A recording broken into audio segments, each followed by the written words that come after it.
मंगलाचरण करते हैं। भक्त्या प्रणम्य वीरम सर्वज्ञं सर्वजन्तुहितदक्षं करुणानुयोगदीपं पूर्वे शान्तस्तमो विघातार्थम्। पंच परमेष्ठी भगवान की जय। कल की कक्षा 3 करणों को लेके थी। उस संबंध में जितने भी मेरे पास जितने भी कॉल आए उनसे मुझे मालूम पड़ा कि सभी शिवरार्थियों को 3 करण ढंग से समझ में नहीं आए।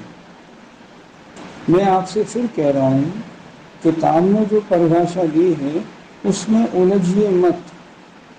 वो एक्चुअली परिभाषा नहीं है, वो ये है कि कई लोग अगर एक करण करते हैं ना तो उनके परिणामों में ऊंचा नीचापना कैसा रहता है। सीधी परिभाषा आप समझिए, अगर किसी गुण को प्राप्त करने के लिए 1 से 100 तक चलना है, मान लो 1 मिथ्या दृष्टि है और 100 सम्यक दृष्टि है, मान लो ऐसा हो, तो 1 से लेकर 33 तक के परिणाम अधः प्रवृत्त करण है, 34 से 66 तक के परिणाम अपूर्व करण है और 67 से 99 तक के परिणाम अनुवृत्ति करण है और 100 पर गुण की प्राप्ति है। ये हर जगह लगाइए। ये 3 करण क्या हैं? परिणामों की 3 स्टेज हैं। आप स्कूटर चलाते हैं मान लो, तो पहला, दूसरा, तीसरा 3 गियर होते हैं। 3 गियर में फिर स्पीड मिल जाती है। उसी तरह पहली स्टेज अधः प्रवृत्त करण, दूसरी अपूर्व करण और तीसरी अनुवृत्ति करण है। अब मैं आपको किताब में, अब आपको याद तो यही बात रखनी है, उलझना नहीं है। अब मैं आपको किताब के अनुसार समझाता हूँ। देखिए क्या लिखा, अधः प्रवृत्त करण, यहाँ समसमयवर्ती जीवों के परिणाम भिन्न समयवर्ती जीवों के परिणामों से समान और असमान दोनों प्रकार के होते हैं, उसे अधः प्रवृत्त करण कहते हैं। क्या तात्पर्य हुआ? 4 मुनि महाराज अधः प्रवृत्त करण में प्रवेश किया। अब एक मुनि महाराज के परिणामों की विशुद्धि मान लो 20 डिग्री हुई 10 सेकंड में, तो दूसरों के 10 सेकंड में 20 डिग्री ही हो ये जरूरी नहीं। उनकी 22 भी हो सकती है, 20 भी हो सकती है, 18 भी हो सकती है। जहाँ परिणामों में ऐसी विषमता रहती है उसे हम कहते हैं अधः प्रवृत्त करण। दूसरा होता है अपूर्व करण। इसकी परिभाषा देखिए, जहाँ समसमयवर्ती जीवों के परिणाम समान और असमान दोनों प्रकार के होते हैं और भिन्न समयवर्ती जीवों के परिणाम असमान ही होते हैं। क्या मतलब? एक मुनिराज ऊपर बढ़े और मान लो 20 सेकंड में उनकी विशुद्धि हुई 38% मान लो। अब दूसरे मुनि महाराज की विशुद्धि 20 सेकंड में अगर 38 हुई हो भी सकती है, ना भी हो, लेकिन अगर 38 होगी तो 20 सेकंड में ही होगी। क्या मतलब? अपूर्व करण में समसमयवर्ती जीवों के परिणाम ही समान हो सकते हैं, विषम समयवर्ती जीवों के तो विषम ही होंगे, उसे कहते हैं अपूर्व करण। अपूर्व करण में कल 3 विशेषताएं बताई थी। एक शब्द और आया था, अनुकृष्टि रचना। इसमें क्या लिखा है आपकी किताब में? ऊपर के और नीचे के परिणामों में सादृश्य माने समानता दिखाने वाली रचना। ऊपर के और नीचे के परिणाम समान हो उसे कहते हैं अनुकृष्टि रचना। ये कहाँ होती है? ये होती है अधः प्रवृत्त करण में। अपूर्व करण में ऐसी समानता नहीं होती। अनुकृष्टि रचना अर्थात ऊपर और नीचे के परिणामों में समानता। प्रश्न नंबर 19 ये कह रहा था कि अपूर्वकरण परिणामों के में जब अपूर्वकरण होता है तो क्या क्या आवश्यक कार्य होते हैं। तब इन्होंने बताया, पहला तो गुण श्रेणी निर्जरा, अर्थात जितने समय में अपूर्वकरण में प्रवेश किया, अब प्रति समय असंख्यात गुणी निर्जरा बढ़ती जाएगी। ये विशेषता, ये कहाँ से शुरू हुआ? अपूर्वकरण के प्रथम समय से शुरू हुआ। दूसरी विशेषता है गुण संक्रमण, अर्थात पाप प्रकृतियों का पूर्ण प्रकृति रूप संक्रमण हो जाना। तीसरा होता है स्थिति खंडन, अर्थात पाप प्रकृतियों की स्थिति का खंडन होना, घटना। और चौथा होता है अनुभाग खंडन, अर्थात पाप प्रकृतियों का जो अनुभाग है वो भी घटे। ये कैसे घटता है? परिणामों की विशुद्धि से घटता है। तो अपूर्वकरण में ये 4 विशेषताएं होती हैं। यहां तक कल हो गया था। अब आज प्रश्न नंबर 24 से हम प्रारंभ करेंगे। अनुवृत्तीकरण गुणस्थान किसे कहते हैं? प्रश्न 6, प्रश्न नंबर 24। उत्तर, एक समयवर्ती नाना जीवों में जिस प्रकार शरीर की अवगाहना आदि बाह्य तथा ज्ञानावरणादि कर्म के क्षयोपशमादि अंतरंग कारणों में परस्पर भेद पाया जाता है, इस प्रकार एक समयवर्ती नाना जीवों के परिणामों में विशुद्धि की अपेक्षा निवृत्ति माने भेद नहीं पाया जाता है, परंतु भिन्न समयवर्ती जीवों के परिणामों में सर्वथा भेद ही पाया जाता है। उसे अनुवृत्तीकरण गुणस्थान कहते हैं। फिर अटक गए होंगे आप लोग, मैं इसको फिर सरल करके बताता हूं। निवृत्ति माने भेद, अनुवृत्ति माने जहां समान समयवर्ती जीवों के परिणामों में भेद नहीं होता। 10 मुनिराज अनुवृत्तीकरण में आए तो 10 मुनिराजों की 10 सेकंड में जो विशुद्धि होगी ना, बिल्कुल एक सी होगी। 9 सेकंड में एक सी होगी, 8 सेकंड में एक सी होगी, 20 सेकंड में एक सी विशुद्धि होगी। जहां समसमयवर्ती जीवों के परिणामों में भेद नहीं पाया जाता, उसे कहते हैं अनुवृत्तीकरण गुणस्थान। अच्छी तरह समझिए, अनुवृत्तीकरण, निवृत्ति माने भेद। जहां समान समयवर्ती जीवों के परिणामों में भेद नहीं पाया जाता, वो कहलाता है अनुवृत्तीकरण गुणस्थान। ये परिभाषा इतनी बड़ी दी है, इसको सरल करके ऐसे समझ लीजिए। अर्थात अनुवृत्तीकरण में प्रवेश करने वाले 10 मुनियों के परिणाम प्रति समय एक से बढ़ेंगे और प्रति समय एक से रहेंगे। भिन्न समयवर्ती के भिन्न, आगे वाले और पीछे वाले, समान समयवर्ती सबके परिणाम समान होते हैं। उसे कहते हैं अनुवृत्तीकरण गुणस्थान। अब इस अनुवृत्तीकरण गुणस्थान में क्या होता है?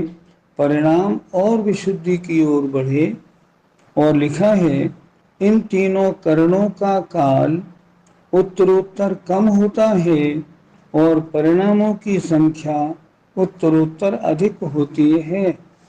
अर्थात अधःकरण से अपूर्वकरण का काल कम, टाइम कम, अपूर्वकरण से अनुवृत्तीकरण का समय भी कम होता है, लेकिन परिणामों की संख्या अर्थात विशुद्धि और ज्यादा अधिक होती है।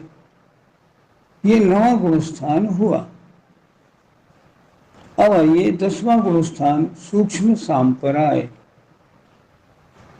मैंने ये भी बताया था, वर्तमान पंचम काल में सप्तम गुणस्थान से आगे कोई मुनि महाराज नहीं जा सकते। कारण तद योग्य सहनन नहीं होना। इसलिए वर्तमान के कोई मुनिराज कितनी अच्छी सामायिक या ध्यान लगाएं, गुणस्थान 7 से ऊपर नहीं होगा और 7 में भी स्वस्थान होगा, सातिशय नहीं। 8वां गुणस्थान अपूर्वकरण हो गया, उसमें 4 विशेषताएं हो गई और आगे बढ़ी विशुद्धि तो 9वें गुणस्थान में आ गई। तो 9वें गुणस्थान में सब जीवों के परिणाम अब एक सी स्पीड पे आ गए हैं। भावों की विशुद्धि निरंतर बढ़ रही है। अब आते हैं 10वां गुणस्थान सूक्ष्म सांपराय। जिस प्रकार धुले हुए कसूमी वस्त्र में सूक्ष्म लालिमा रह जाती है, उसी प्रकार जहाँ चारित्र मोहनी कर्म की 20 प्रकृतियों का उपशम अथवा क्षय हो जाने पर सूक्ष्म कृष्टि को प्राप्त संजुलन लोक कषाय का ही उदय पाया जाए, उसको सूक्ष्म सांप्राय गुणस्थान कहते हैं। इस गुणस्थान में यथाख्यात चारित्र से कुछ न्यून चारित्र पाया जाता है। क्या हुआ? 9वें गुणस्थान में सब जितनी कषाय वगैरह थी ना, उन सबका उपशम श्रेणी में उपशम हो गया, छपक श्रेणी में क्षय हो गया। अब क्या बचा? अब बची 9वें गुणस्थान के अंत में सिर्फ एक कषाय सूक्ष्म लोभ। बाकी सारी कषायों का उपशम या क्षय 9वें गुणस्थान तक हो जाता है। फिर समझिए, सूक्ष्म सांपराय अर्थात सूक्ष्म कषाय अर्थात सूक्ष्म लोभ। जिन मुनि महाराजों की परिणामों की विशुद्धि निरंतर बढ़ रही है, वे अनुवृत्तिकरण गुणस्थान में क्या करते हैं? सारी कषाएं एक लोभ को छोड़ के सारी कषाओं का या तो उपशम कर देते हैं, उपशम श्रेणी में है तो, छपक श्रेणी में है तो क्षय कर देते हैं। अब बस्ती क्या है? मात्र लोभ बस्ती है, वो भी सूक्ष्म, बादर नहीं। तो जब मात्र सूक्ष्म लोभ बच जाए और सारी कषाएं सब पीछे हो जाएं, उपशम हो जाए उनका या क्षय हो जाए, उसे कहते हैं सूक्ष्म सांपराय गुणस्थान। एक बार फिर देखिए परिभाषा, फिर देखिए, कड़ी है थोड़ी। जिस प्रकार धुले हुए कशूमी वस्त्र में सूक्ष्म लालिमा रह जाती है, कोई वस्त्र था कसूमी रंग का, उसको धोआ, धुल तो गया लेकिन हल्का सा रंग रह गया। उसी प्रकार चारित्र मोहनी कर्म की 20 प्रकृतियों का उपशम अथवा क्षय हो जाने पर सूक्ष्म कृष्टि मन सूक्ष्मपने को प्राप्त संजुलन लोभ कषाय का ही जहाँ उदय पाया जाए, उसको सूक्ष्म सांप्राय गुणस्थान कहते हैं। इन मुनि महाराज ने क्या किया? मोहनी कर्म की 28 प्रकृतियां थी, 3 दर्शन मोहनी की, 25 चारित्र मोहनी की। अगर उपशम श्रेणी में चढ़े हैं तो क्या हुआ? द्वितीयोपशम सम्यक्त करते समय अनंतानुबंधी 4 और दर्शन मोहनी की 3, इन 7 प्रकृतियों का तो वहां उपशम या क्षय कर दिया। उसके बाद जब आगे बढ़े वहां द्वितीयोपशम हो गया या क्षायिक सम्यक्त हो गया। इसके बाद जब आगे बढ़े तब 9वें गुणस्थान में क्या किया? दर्शन मोहनी की 3 प्रकृतियों का तो उपशम हो गया, उपशम श्रेणी में, क्षय हो गया छपक श्रेणी में। अब चारित्र मोहनी की 4 प्रकृतियों का भी उपशम क्षय हो गया। अब कितनी बची प्रकृतियां? 21। 21 में से हम एक लोभ को छोड़ के 20 प्रकृतियों को लें, जहां 20 प्रकृतियों का उपशम और या क्षय 9वें गुणस्थान के अंत में कर दिया। और जब मात्र एक लोभ कषाय बची, वो भी बादर नहीं, सूक्ष्म, बहुत हल्की, तब उन उस आत्मा को हम कहते हैं इस समय ये मुनिराज 10वें गुणस्थान में आ गए हैं। जहाँ मोहनी की मात्र लोभ सूक्ष्म लोभ कषाय उदय में शेष रह जाए, उसको हम कहते हैं 10वां सूक्ष्म सांपराय गुणस्थान। देखिए क्या लिखा, इस गुणस्थान में यथाख्यात चारित्र से कुछ न्यून चारित्र पाया जाता है। यथाख्यात चारित्र माने पूर्ण शुद्ध चारित्र, यथाख्यात चारित्र, परम निर्मल अवस्था को प्राप्त। इससे अब यहाँ 10वें गुणस्थान में थोड़ी सी कमी रह गई है। क्या रह गई है? यथाख्यात चारित्र का काम तो लगभग हो गया, केवल सूक्ष्म लोभ रह गया। ये सूक्ष्म लोभ जो है, ये अभी कमी रहने से यहाँ यथाख्यात चारित्र से कुछ न्यूनता पाई जाती है चारित्र में। जब ये भी हट जाएगा ना सूक्ष्म लोभ, तो यथाख्यात चारित्र हो जाएगा। क्या लिखा है? इस गुणस्थान में यथाख्यात चारित्र से कुछ न्यून माने कम चारित्र पाया जाता है। कितनी कमी है? सूक्ष्म लोभ जितना उदय में है उतनी कमी है। अभी प्रश्न नंबर 26 देखते हैं। ऊपर यहाँ जो आया था 10वें गुणस्थान में एक शब्द सूक्ष्म कृष्टि। ये सूक्ष्म कृष्टि क्या होती है? ये प्रश्न नंबर 26 में देखें। सूक्ष्म कृष्टि की प्राप्ति कैसे होती है? उत्तर दिया है, जो स्पर्धक अनुवृत्तिकरण के पूर्व में पाए जाते हैं उनको पूर्व स्पर्धक कहते हैं। अर्थात वर्गणाओं का समूह स्पर्धक कहलाता है। तो जो स्पर्धक कर्म के अनुवृत्तिकरण के पहले पाए जाते थे उनको कहते हैं पूर्व स्पर्धक। अनुवृत्तिकरण रूप परिणाम के निमित्त से जिनका अनुभाग अनंत गुणा क्षीण हो जाता है उनको अपूर्व स्पर्धक कहते हैं। और नवीन ऐसे पहले नहीं हुए, इतनी विशुद्धि पहले नहीं हुई, तो वे अपूर्व स्पर्धक। अब आए जिनका अनुभाग अपूर्व स्पर्धक से भी अनंत गुणा और क्षीण हो जाता है, उसको कहते हैं वादर कृष्टि, और क्षीण हो गया। और जिनका अनुभाग वादर कृष्टि से भी अनंत गुणा क्षीण हो जाता है उनको कहते हैं सूक्ष्म कृष्टि। 10वें गुणस्थान में क्या है? यहाँ सूक्ष्म कृष्टि हो गई है। लोभ लगभग समाप्ति पे है, मान्य सूक्ष्म लोभ थोड़ा शेष है, उसे कहते हैं सूक्ष्म कृष्टि। ये सब कार्य कहाँ होते हैं? अपूर्व स्पर्धक, पूर्व स्पर्धक, वादर कृष्टि और ये सूक्ष्म कृष्टि, ये कहाँ हो रहे हैं? 9वें गुणस्थान में होते हैं। ये सब कार्य 9वें गुणस्थान में होते हैं। इस तरह 9वें गुणस्थान में एक सूक्ष्म लोभ के अलावा बाकी सारी कषायों का या तो उपशम हो गया या क्षय हो गया। उपशम श्रेणी में उपशम, क्षय छपक श्रेणी में क्षय। आगे आइए प्रश्न नंबर 27। अनुभाग, अविभाग प्रतिच्छेद, समय प्रबंध, वर्ग, वर्गणा और स्पर्धक किसे कहते हैं? 6 शब्द समझने वाले हैं जो आगे भी बहुत काम में आएंगे। इनकी परिभाषा क्या है? देखिए, कर्मों के फल देने की शक्ति को अनुभाग, इस कर्म का फल हल्का है, मध्यम है, तीव्र है, इसे कहते हैं अनुभाग। उस शक्ति के सबसे छोटे अंश को कहते हैं अविभाग प्रतिच्छेद। अविभाग प्रतिच्छेद शक्त्यंश, जो फल देने की शक्ति है ना, मान लो 100 है, अब उसके एक को हम कहेंगे अविभागी प्रतिच्छेद।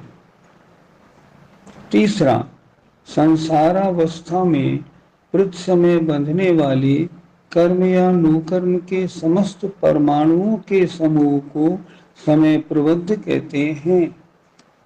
क्या है समय प्रबद्ध?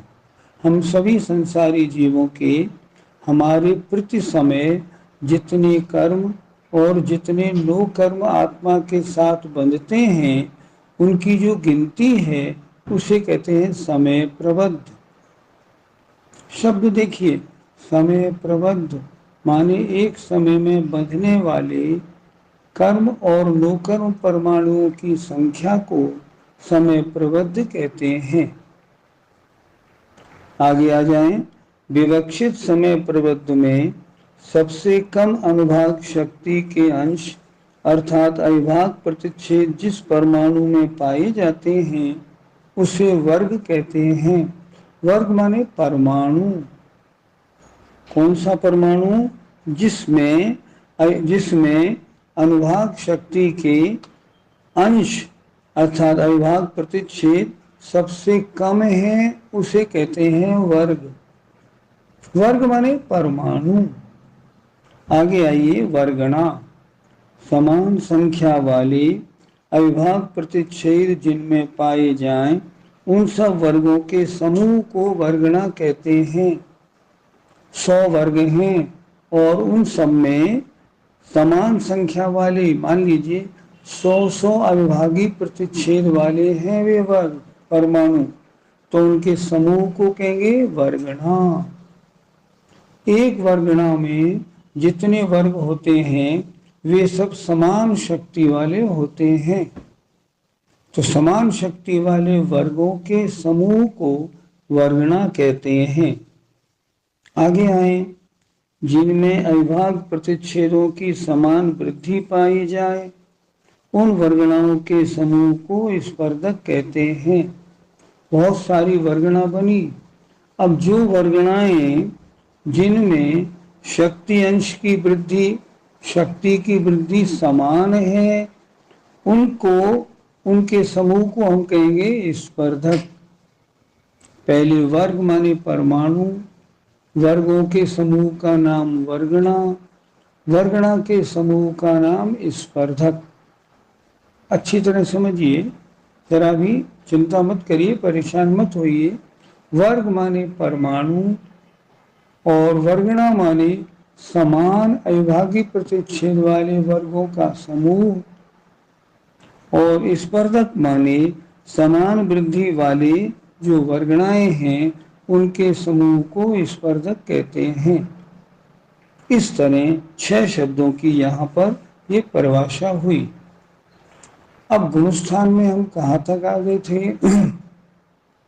गुणस्थान में हम आ गए थे जहाँ दर्शन मोहिनी चारित्र मोहिनी की 27 प्रकृतियां तो हट गई, मात्र सूक्ष्म लोग बाकी रह गए हैं। उसे हमने कहा सूक्ष्म सांपराय गुणस्थान। अब आगे आइए। निर्मली फल उपशांत मोह गुणस्थान किसे कहते हैं? 11वां। निर्मली फल से युक्त जल की तरह अथवा शरद ऋतु में ऊपर से स्वच्छ हो जाने वाले सरोवर के जल की तरह संपूर्ण मोहिनी कर्म के उपशम से उत्पन्न होने वाले निर्मल परिणामों को उपशांत मोह गुणस्थान कहते हैं। अब उन मुनि महाराजों की जिनके मात्र सूक्ष्म लोभ बाकी रह गया था, अब उनकी विशुद्धि और बढ़ी तो सूक्ष्म लोभ भी समाप्त हो गया। निर्मली क्या होती है? निर्मली समझिए एक तरह से जैसे फिटकरी। आपने एक पानी लिया, कुएं का पानी थोड़ा गंदा है, उसमें निर्मली फिटकरी डाल दी, सारा जितनी भी मिट्टी है नीचे बैठ जाएगी। उसी तरह उपशांत मोह में जहाँ मोहिनी कर्म पूरा उपशांत हो गया है, दब चुका है, उसका नाम होता है उपशांत मोह। ध्यान से, क्या नाम है 11वें गुणस्थान का? उपशांत मोह। 10वें गुणस्थान में मोहिनी पूरा दब गया था लेकिन सूक्ष्म लोभ बाकी रह गया था। अब 10वें गुणस्थान से ऊपर आए तो कैसे आए? सूक्ष्म लोभ को भी वहां से हटाया, दबाया या क्षय किया छपक श्रेणी में। तब गुणस्थान कौन सा बनता है उपशम श्रेणी का? उपशांत मोह। छपक श्रेणी में जाएंगे तो क्या बनेगा? वहां 10वें गुणस्थान के बाद 11वां गुणस्थान नहीं आता, वो सीधे 12वें गुणस्थान में आएंगे। नाम होगा क्षीण मोह। इनका सारा मोह क्षीण माने समाप्त हो चुका है।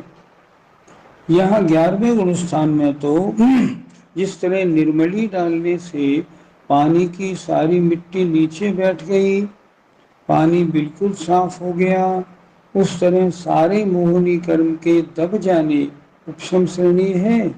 उपशम हो जाने से जहाँ विशुद्ध चारित्र प्रकट हो गया है, 100% शुद्ध है, उसे हमने कहा उपशांत मोह।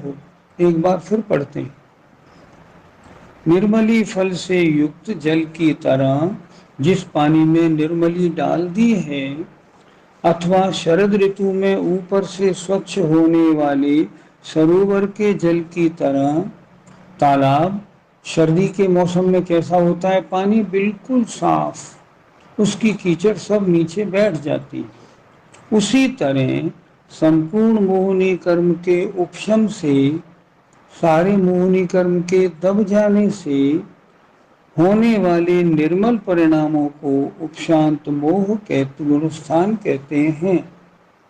मुनि महाराज का जब सारा मोहनी उपशम हो गया और उनका गुणस्थान 11वां हो गया। इस गुणस्थान का धारक जीव अंतर मुहूर्त के भीतर आयु क्षय अथवा गुणस्थान के काल क्षय के कारण नियम से नीचे के गुणस्थान में पतित होता है, अर्थात नीचे के गुणस्थान में गिरता है। क्या मतलब? समझ में नहीं आया, समझिए। 11वें गुणस्थान में जब प्रवेश किया, संपूर्ण मोहनी कर्म को दबा दिया था। 11वें गुणस्थान का समय कितना था? मोहनी कर्म को कितने समय के लिए दबाया गया था? मात्र अंतर मुहूर्त, मात्र चंद सेकंडों के लिए। अब चंद सेकंडों के बाद क्या होगा उनका? वो आगे बढ़ेंगे? आगे तो नहीं बढ़ सकते, क्योंकि उपशम श्रेणी 11वें गुणस्थान तक होती है, इससे आगे नहीं। आगे क्यों नहीं? क्योंकि आपने जिन गुणस्थानों में आप आए हैं, ये उपशम श्रेणी के हैं। आपने चारित्र मोहनी को दबाया है। कितने समय तक वो दबे रह सकते हैं? अंतर मुहूर्त तक, कुछ सेकंड तक।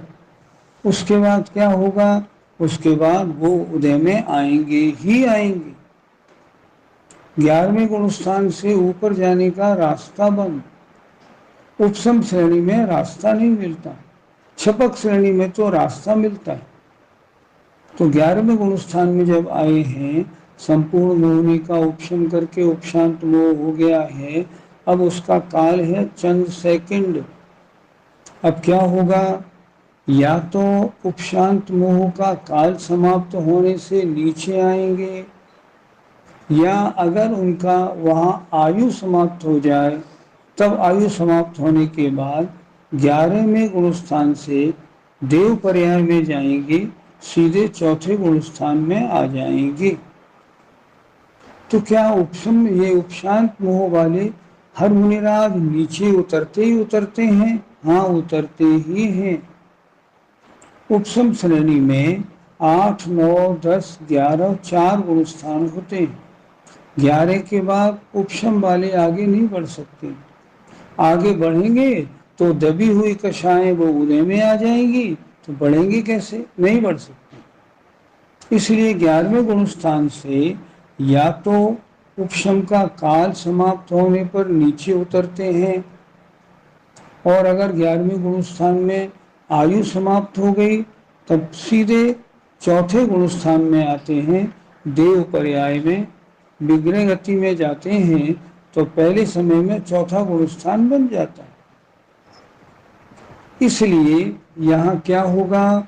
निश्चित समय तक रुकना होगा। आयु समाप्त होने से गिर के चौथे में आएंगे। और अगर मान लीजिए आयु समाप्त नहीं हुई, मान लो उपशांत मोह का काल मान लो 4 सेकंड है और वो खत्म होने वाला है, तो क्या होगा? खत्म होते ही 11वें गुणस्थान से 10 में आएंगे, 10 से 9 में, 9 से 8, 8 से 7, 7 से 6, क्योंकि छठे गुण स्थान तक मुनि अवस्था है। इसलिए 11वें गुण स्थान वाले अपना उपशांत मोह का काल पूरा होने पर नीचे उतरना प्रारंभ कर देते हैं। तो ये सीधे नहीं उतरते, नहीं, ऐसा नहीं कि 11 से 7 में आ जाए, ऐसा नहीं होता।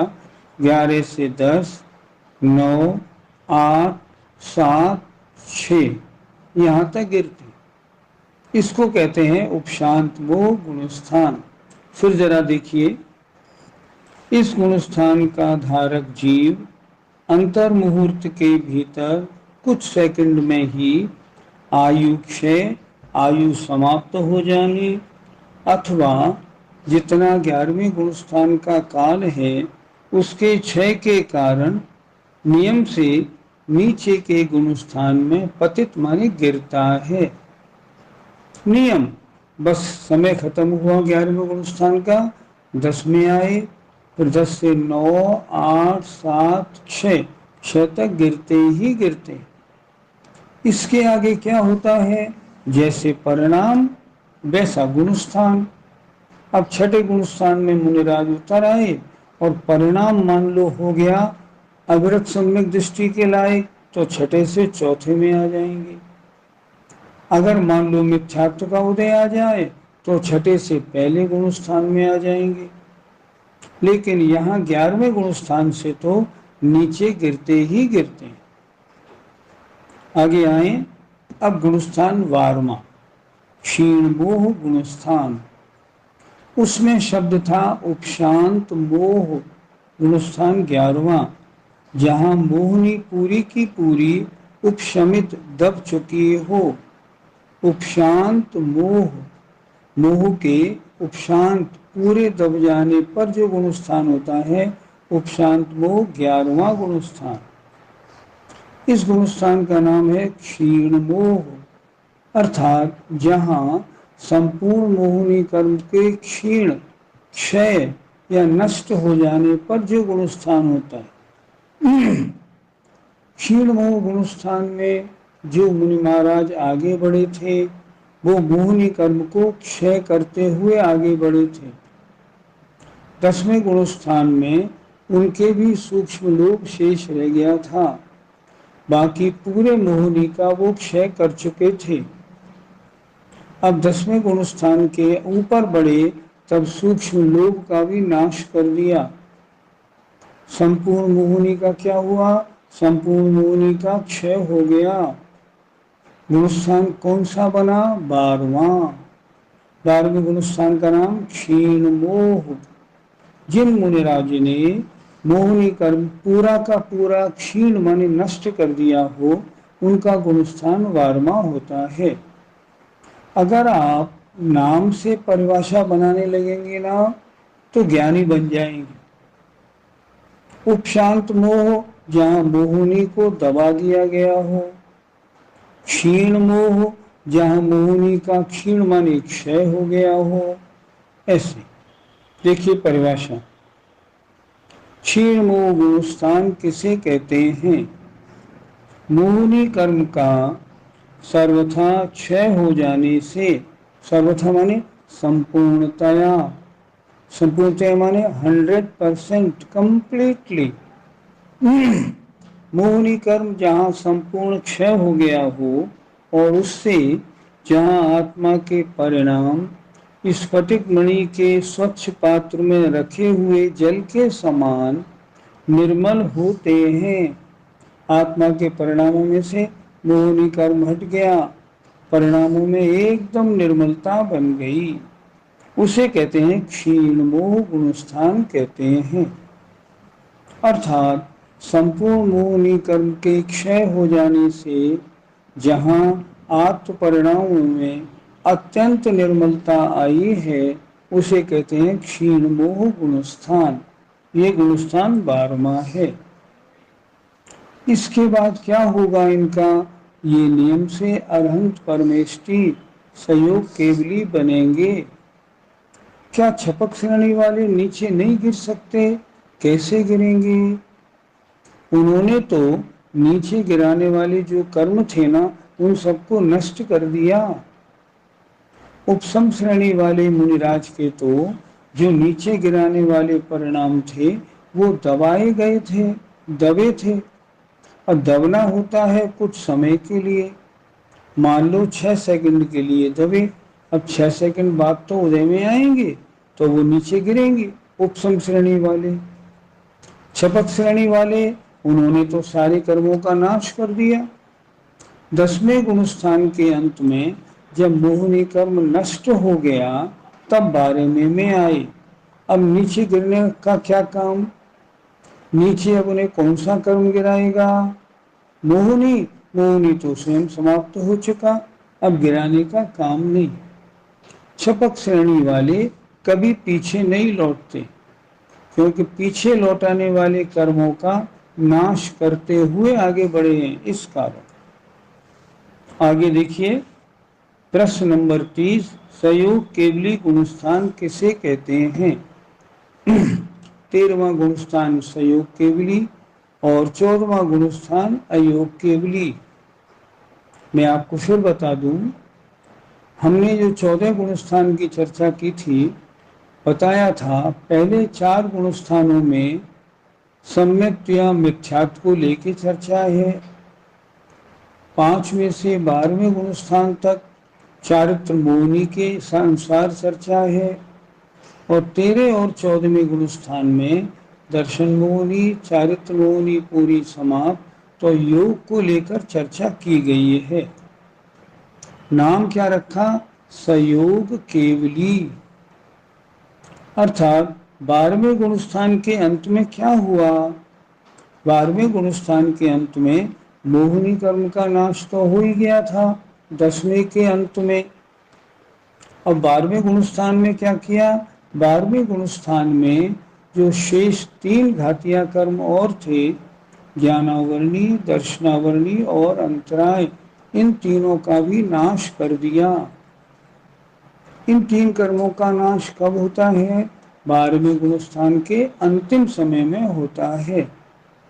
इनका नाश कर दिया तो क्या हुआ? अब संयोग केवली अवस्था प्राप्त हो गई, वे अरहंत परमेष्ठी बन गए। संयोग केवली का मतलब ऐसे केवली जो योग सहित हैं, ऐसे केवली जो योग सहित हैं, जिनके मन वचन काय की हलन चलन होने से अभी आत्म प्रदेशों में हलन चलन है, वो होते हैं संयोग केवली। अरहंत परमेष्ठी जब तक समव शरण में है, जब तक उनका उपदेश दिव्य ध्वनि हो रही है, तब तक संयोग केवली हैं। उसके बाद भी जब तक वे अयोग केवली नहीं बनते, तब तक संयोग केवली रहते। उनका गुणस्थान 13वां। जो अनंत भगवान समव शरण में विराजमान हैं, इनका गुणस्थान कौन सा है? 13वां। नाम क्या है? संयोग केवली। ये केवली कैसे होते हैं? इन्होंने 4 घातिया कर्मों को नष्ट कर दिया है, अनंत चतुष्टय प्राप्त हो गया है। ये होते हैं संयोग केवली। परिभाषा देखिए, जहां घातिया कर्मों की 47, नाम कर्म की 13 एवं आयु कर्म की 3, इस प्रकार 63 प्रकृतियों के क्षय से, क्षय माने नष्ट हो जाने से केवल ज्ञान प्राप्त होता है। मोहिनी कर्म का नाश 10वें गुणस्थान के अंत में किया था। अन्य और 3 घातिया कर्मों का नाश 12वें के अंत में किया।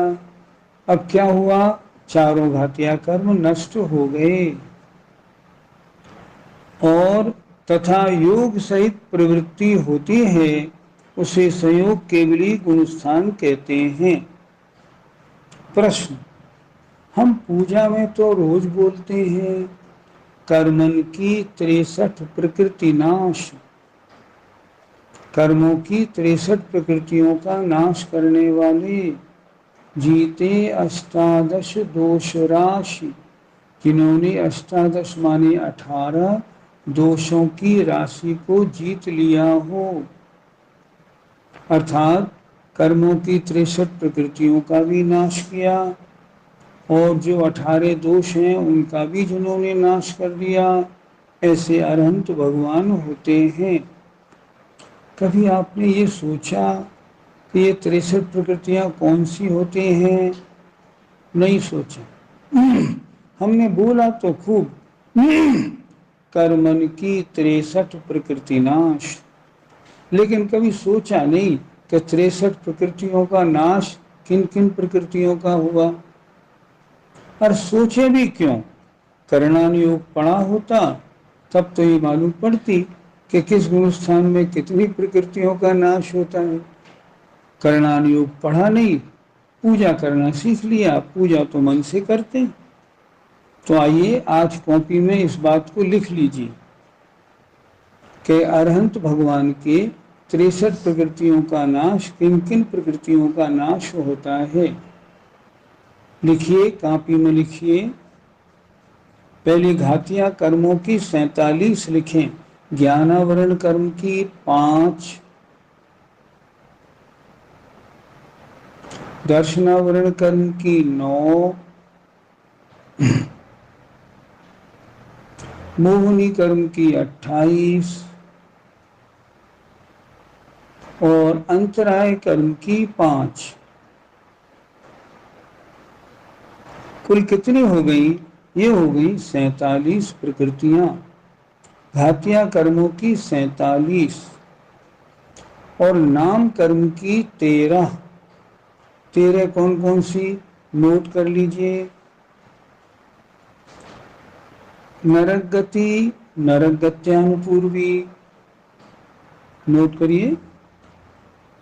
नरक गति, नरक गत्यानुपूर्वी, त्र्यंच गति, त्र्यक गत्यानुपूर्वी। 4 प्रकृति हो गई, नाम कर्म की है ये सब। 13 प्रकृतियां नाम कर्म की जाती हैं, उनकी बात चल रही है। आगे लिखिए। 1 इंद्री, 2 इंद्री, 3 इंद्री, 4 इंद्री, ये 4 जातियां। लिखिए, 1 इंद्री, 2 इंद्री, 3 इंद्री, 4 इंद्री, 4 जातियां। आगे लिखिए। स्थावर,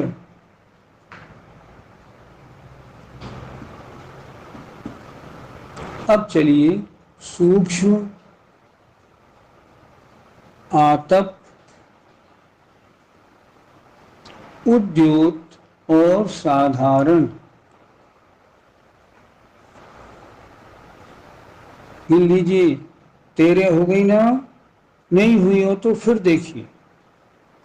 नरक गति, नरक गत्यानुपूर्वी, त्र्यंच गति, त्र्यंच गत्यानुपूर्वी, 1 इंद्री, 2 इंद्री, 3 इंद्री, 4 इंद्री जाति, स्थावर, सूक्ष्म, आतप, उद्योत और साधारण। 13। अब कल से जब पूजा करें ना तो भगवान अरहंत की 63 प्रकृतियां कौन सी हैं इसका स्मरण आना चाहिए। 47 घातिया कर्मों की हो गई, 13 नाम कर्म की हुई, 60 और 3 आयु, नरक आयु, त्रिंच आयु और देवायु। कुल मिला के 63 प्रकृतियों का नाश करके 13वां गुण स्थान प्राप्त होता है। ठीक हो गया?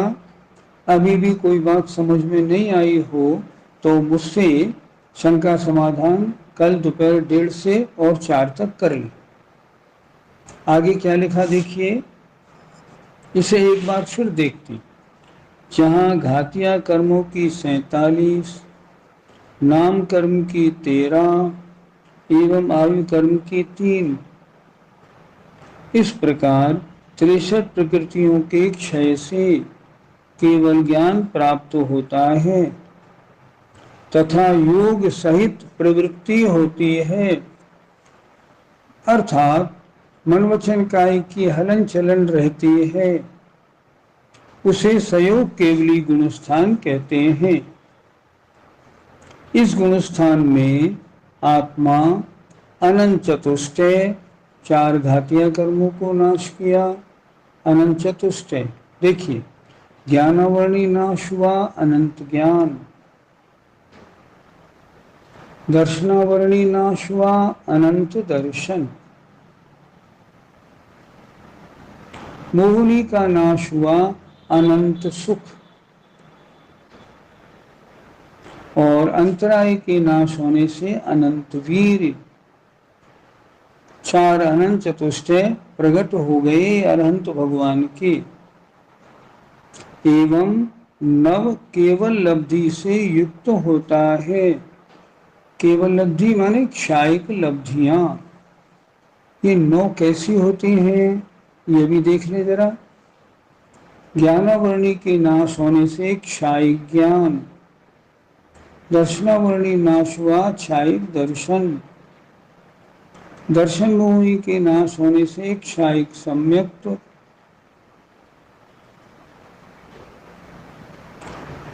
चारित्र मोह के नाश होने से क्षायिक चारित्र।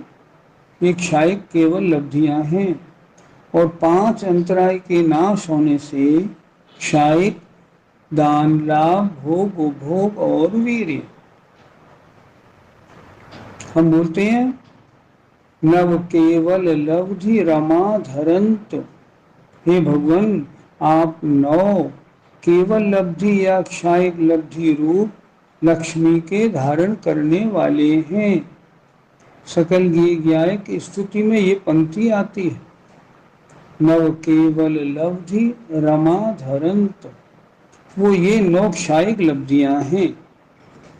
फिर देखें, इस गुणस्थान में आत्मा अनंत चतुष्टय एवं नव केवल लब्धि या क्षायिक लब्धि से युक्त होता है। घाती कर्म का क्षय होने से वे जिनेन्द्र अथवा अरिहंत कहलाते हैं।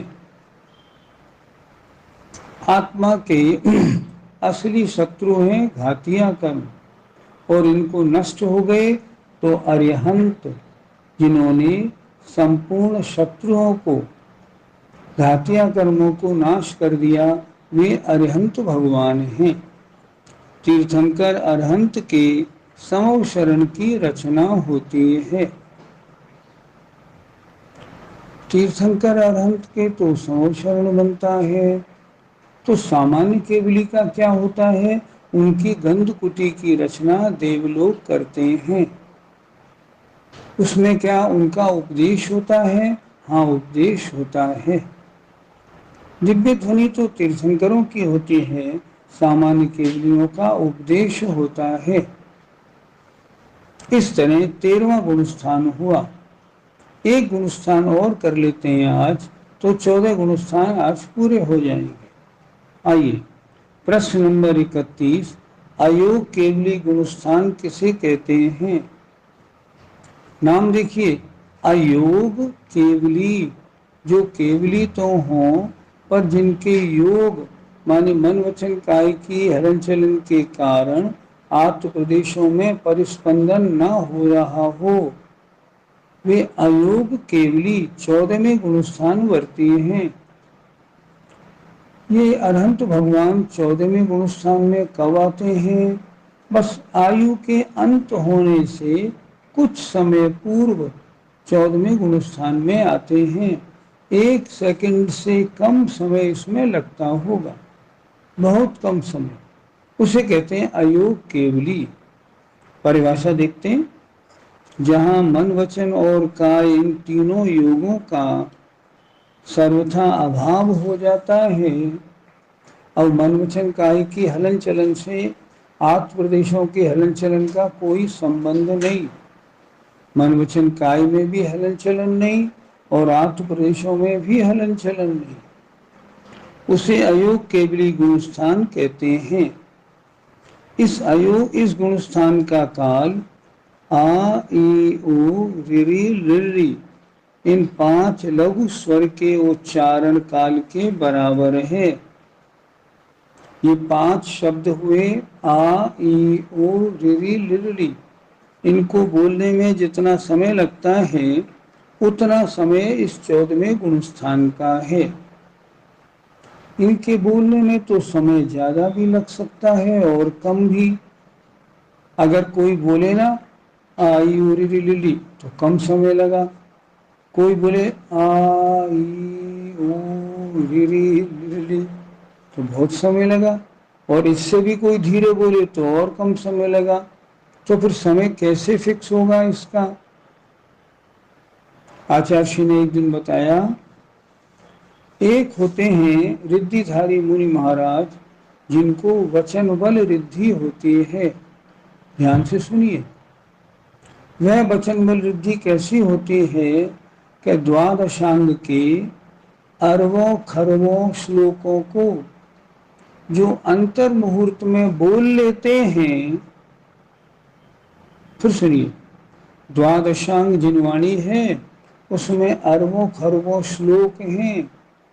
उन अरबों खरबों श्लोकों को जो वचन बल रिद्धिधारी मुनिराज एक अंतर मुहूर्त माने 48 मिनट में बोल लेते हैं, उच्चारण कर लेते हैं, ऐसे मुनिराज इन 5 अक्षरों को बोलने में जितना समय लगाएं उतना समय अयोग केवली गुणस्थान का है। क्या मतलब? 1 सेकंड से भी बहुत कम, इतना समय मात्र है। देखिए, इस गुणस्थान का काल आ ई उ रि रि इन 5 लघु स्वर के उच्चारण काल के बराबर है। इसके उपांत समय में, उपांत माने अंतिम से पहले समय में 72 और अंत माने अंतिम समय में 13 प्रकृतियों का क्षय होता है। क्या मतलब? प्रकृतियां होती हैं 148, उसमें से 63 प्रकृतियों का नाश तो जब केवली बने तब हो गया। अब कितनी बची? 85, 85। इन 85 का नाश कहाँ होता है? 14वें गुणस्थान के अंतिम में 2 समयों में होता है। तो अंतिम समय में कितना लिखा? 13 प्रकृतियों का, और अंतिम से पहले हो जाता है 72 प्रकृतियों का। 72 का अंतिम से पहले, अंतिम में 13। देखिए क्या लिखा, इसके उपांत समय में 72 और अंत समय में 13 प्रकृतियों का क्षय होता है। 63 पहले गई, 85 अब गई, 148 प्रकृतियां समाप्त हो गई, और बस तुरंत एक समय में वह आत्मा कर्म रहित होकर सीधी मोक्ष में पहुंच जाती है। कर्म बंध से मुक्ति होते ही आत्मा के प्रदेश एक समय में ऋजु गति से सिद्धालय में पहुंच जाते हैं। इसे एक बार फिर देखें, अयोग केवली गुणस्थान किसे कहते हैं? जहाँ मन वचन और काय इन तीनों योगों का सर्वथा अभाव हो जाता है। मन वचन काय के कारण अब आत्म प्रदेशों में अब परिस्पंद नहीं हो रहा, उसे अयोग केवली गुणस्थान कहते हैं। इस गुणस्थान का काल आ ई उ रि रि इन 5 लघु स्वर के उच्चारण काल के बराबर है। जितनी समय में ये 5 लघु अक्षर बोले जाते हैं मात्र उतना है, 1 सेकंड से भी कम। इसके उपांत माने अंतिम से पहले समय में 72 और अंतिम समय में 13 प्रकृतियों का क्षय होता है। 85 प्रकृति बची थी, 148 में 63 पहले गई जब केवली बने थे, अब 85 गई बची तो अंतिम 2 समयों में जाती हैं। पहले 72, अंतिम समय में 13। और कर्म बंध से मुक्ति होते ही आत्मा के सारे प्रदेश एक समय में ऋजु गति, सीधी गति से, सीधी गति 90% डिग्री का एंगल बनाइए, बिल्कुल सीधी गति से सिद्धालय में पहुंच जाते हैं। अर्थात वह आत्मा कर्म रहित हो जाती है और सीधी जहां हो वहां से सीधे ऊपर सिद्धालय में जाकर विराजमान हो जाती है। बस आज की पढ़ाई इतनी। अब कल जो आज पढ़ाया है इसका रिवीजन कराएंगे और आगे सिद्धालय की बात करेंगे। हम सबका लक्ष्य क्या है? हे भगवान, एक दिन सिद्धालय तो पहुंचना ही है। सिद्धालय पहुंचना है तो गुणस्थान तो जानने हैं ना। अभी तो पहले गुणस्थान में पड़े हुए हैं अधिकांश लोग, और पहले से 14वें तक पहुंच के सिद्ध कैसे बनेंगे, इसकी कहानी इन गुणस्थानों से मालूम पड़ती है। हमको गुणस्थान जानने से लाभ क्या हुआ? मुझे पहुंचना तो 14वें गुणस्थान के बाद में सिद्धालय है, और अभी तो पहले में पढ़ा हूं। तो मैं अपने परिणामों की विशुद्धि कैसे बढ़ाऊं, जो बढ़ते बढ़ते बढ़ते बढ़ते मैं भी सिद्ध बन जाऊं। यही भावना भाएं। हे भगवान, हमारी आत्मा के साथ लगा हुआ ये कर्म कलंक कब नष्ट होगा, कब हम सिद्ध बनेंगे? भावना भाएंगे तो ये सब बातें, सिद्ध पर परमेष्टि पद की प्राप्ति अवश्य पूर्ण होगी, अवश्य सिद्ध पद प्राप्त होगा। इसी भावना के साथ जय जिनेन्द्र।